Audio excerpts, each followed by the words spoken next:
Hello guys, আসসালামু আলাইকুম। আমি মোসাম্মদ রত্না আক্তার।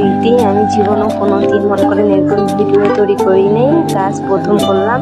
প্রথমে আমগুলো পানিতে ভালোভাবে ধুয়ে নিলাম, নেওয়ার পর কাটলাম। কাটার পর ঠুমা করে আমি কেটে নিচ্ছি। নেওয়ার পর মনে করেন যে শুকনো মরিচ একটু ভাজি নিলাম, নিয়ে আলাদা রাখিয়ে দিলাম। দেওয়ার পর পানি দিলাম কড়াইতে। দেওয়ার পরে আমগুলো ছেড়ে দিলাম। দেওয়ার পর পানিটা যখন উতলাবে তখন আমি একটু হলুদ দিয়ে দিলাম, অ্যাড করে দিলাম যেন কালারটা ভালো আসে। হলুদ দেওয়ার পর আমি একটু লবণ ছিটিয়ে দিলাম হালকা করে লবণ দেওয়ার পর ঢেকে দেব। ঢেকে দেওয়ার পর যখন সিদ্ধ হয়ে যাবে আমটা, তখন আমি পানিটা ছেঁকে নিয়ে একটা ভাড়াতে নিয়ে ডলবো। ডলার পর আমটা একদম মাখা করে নিয়ে প্রথমে কড়াইতে একটু তেল বেসন করার পর আমি মনে করেন যে এইখানে আমটা দিব। দেওয়ার পর আমরা একটু নাড়াচাড়া করে চিনি দিয়ে দিব 2 চামচ। আপনারা যেটুকু চিনি খাবেন সেইটুকু চিনি দিবেন পরিমাণ মতো।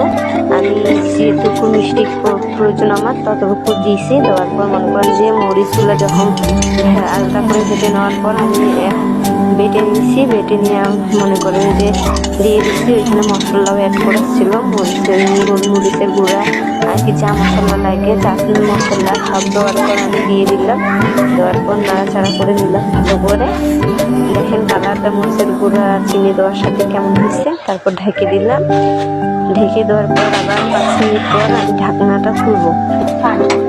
ঢাকনাটা খোলার সাথে দেখেন কেমন হয়েছে, শিরার মতো বের হয়েছে। চিনি দিয়েছিলাম যে কি সুন্দর পাতলা গাঢ় হয়েছে। হওয়ার পর মনে করেন যে আবার ঢাকা দিয়ে দিব। দেওয়ার পর দেখেন কি আবার ঢাকা দিয়ে দিব। দেওয়ার পর মাখা হয়ে যাবে।